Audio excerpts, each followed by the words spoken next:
আসসালামু আলাইকুম।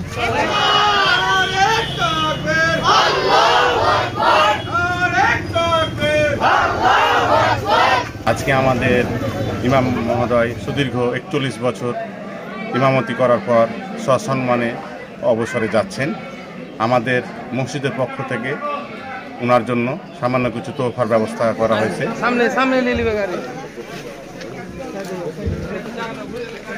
আসলে ইমাম হিসেবে উনি খুবই ভালো মানুষ ছিলেন, তার পরহেজগারিতা ছিল, মানুষের সাথে খুব ভালো ব্যবহার করতেন। আমরা ওনার চলে যাওয়াতে সবাই মর্মাহত।